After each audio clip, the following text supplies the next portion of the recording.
स्वागत है। आज हम बात करने वाले हैं रॉबिन शर्मा की बहुत ही मशहूर किताब the monk who sold his Ferrari के बारे में। ये कहानी है जूलियन मेंटल की, एक बहुत कामयाब वकील जिसके पास सब कुछ था, पैसा, शोहरत, बड़ी गाड़ियां।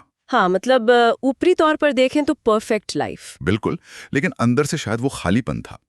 फिर एक दिन भरी कोर्टरूम में उन्हें दिल का दौरा पड़ गया। हाँ और बस वहीं से उनकी जिंदगी एकदम पलट गई। हाँ, वो एक वेकअप कॉल जैसा था उनके लिए। उन्होंने अपना सब कुछ छोड़ दिया, अपनी महंगी फरारी तक बेच दी और कहते हैं वो हिमालय चले गए। बिल्कुल, एक खोज पर, शायद शांति की या खुद की। और कई महीनों बाद जब वो लौटे ना, तो लोग पहचान नहीं पाए।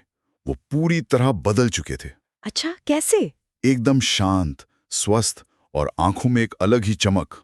और फिर उन्होंने अपने पुराने दोस्त जॉन को जीवन के वो 7 खास गुण बताए जो उन्होंने हिमालय में सिवाना नाम के गांव के साधुओं से सीखे थे। तो आज का हमारा काम ये है इन्हीं 7 गुणों को समझना और देखना कि इनसे हम अपनी जिंदगी के लिए क्या सीख सकते हैं। हाँ बिल्कुल, चलिए शुरू करते हैं। तो पहला सिद्धांत है अपने मन पर काबू पाना, मास्टर योर माइंड। इसका सिंबल है एक खूबसूरत बगीचा। आइडिया यह है कि हमारा दिमाग एक बगीचे की तरह है, उपजाऊ जमीन। सही। अब ये हम पर है कि हम उसमें अच्छे विचार बोते हैं या फिर जंगली घास, मतलब नेगेटिव विचारों को उगने देते हैं। हाँ, और इसमें एक तकनीक बताई गई है, ऑपोजिशन थिंकिंग। हाँ, जैसे ही कोई नेगेटिव विचार मन में आए, उसे फौरन एक पॉजिटिव विचार से रिप्लेस कर दो। एक तरह का मानसिक अभ्यास। और एक और दिलचस्प तकनीक है इसमें, गुलाब का हृदय। रोज कुछ देर एक गुलाब के बिल्कुल सेंटर पर ध्यान लगाना। अच्छा, गुलाब पर ही क्यों? देखिए, गुलाब तो एक प्रतीक है। आप किसी भी शांत चीज पर फोकस कर सकते हैं। मकसद है मन को एकाग्र करना। रोज का 10-15 मिनट का ये अभ्यास भी मतलब काफी फर्क ला सकता है। समझ गई। माइंडफुलनेस प्रैक्टिस जैसा। बिल्कुल। अच्छा, को दूसरा सिद्धांत है अपने उद्देश्य के अनुसार जीना, फॉलो योर पर्पस। इसका प्रतीक है एक लाइट हाउस। जैसे लाइट हाउस समंदर में जहाजों को राह दिखाता है, वैसे ही हमारे जीवन का एक उद्देश्य, किताब में इसे धर्म कहा गया है, मतलब हमारा सही रास्ता या कर्तव्य, वो हमें दिशा देता है। उसे खोजना और फिर उसके हिसाब से अपने लक्ष्य तय करना, ये बहुत जरूरी बताया गया है। तो मतलब बस चलते जाना नहीं, बल्कि ये जानना कि कहाँ जाना है। एग्जैक्टली। और इसी से जुड़ा है तीसरा सिद्धांत, काइजन का अभ्यास करना, प्रैक्टिस काइजन। हाँ। इसका सिंबल है एक सुमो पहलवान। सुमो पहलवान, वो क्यों? उनकी ताकत और अनुशासन के लिए। काइजन एक जापानी फिलॉसफी है जिसका मतलब है निरंतर सुधार, कॉन्टिन्यूस इंप्रूवमेंट। मतलब रोजाना खुद को थोड़ा सा बेहतर बनाना, चाहे वो मानसिक रूप से हो, शारीरिक रूप से या आध्यात्मिक रूप से।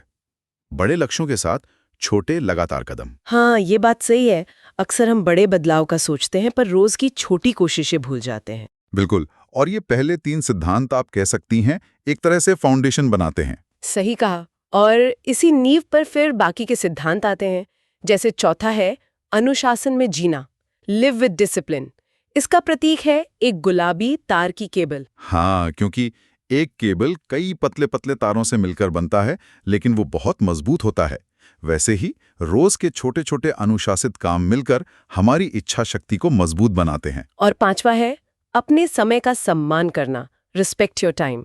इसका प्रतीक है एक सोने की स्टॉपवॉच। ये याद दिलाने के लिए कि समय कितना कीमती है, शायद हमारी सबसे कीमती संपत्ति, जो वापस नहीं आती। हाँ, इसे फालतू चीजों में गंवाने के बजाय सोच समझकर इस्तेमाल करना चाहिए, अपनी प्रायोरिटीज के हिसाब से। बिल्कुल।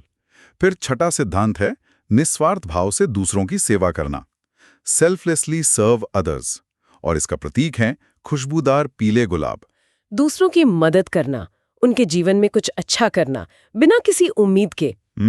इससे एक अलग तरह की खुशी मिलती है ना? हाँ, किताब के अनुसार यही सच्ची संतुष्टि का स्रोत है, करुणा, जुड़ाव का भाव। और फिर आता है 7वां और आखिरी गुण, वर्तमान में जीना, एम्ब्रेस द प्रेजेंट। प्रतीक है हीरों से जड़ा रास्ता। यह हमें याद दिलाता है कि जिंदगी ना तो बीते हुए कल में है, ना आने वाले कल की चिंता में है। जिंदगी तो बस इसी पल में है। इसे पूरी तरह से जीना, महसूस करना।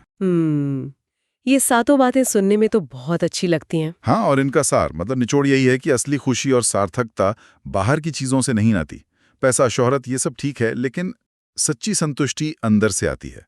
मन को साधने से, एक उद्देश्य के साथ जीने से, रोज खुद को बेहतर बनाने से, अनुशासन से, समय की कद्र करने से, दूसरों के काम आने से और हर पल को जीने से। तो ये सिर्फ फिलॉसफी नहीं है, बल्कि प्रैक्टिकल चीजें हैं जिन्हें हम रोज की जिंदगी में ला सकते हैं। बिल्कुल, छोटे छोटे कदम, जैसे जल्दी उठना, कुछ पढ़ना, थोड़ी कसरत, किसी के लिए कुछ अच्छा करना, और हाँ, अपने आज के पल पर ध्यान देना। तो जूलियन मेंटल की कहानी और ये 7 गुण हमें यही याद दिलाते हैं कि इस भाग दौड़ में हम शायद असली चीज भूल जाते हैं। सही कहा।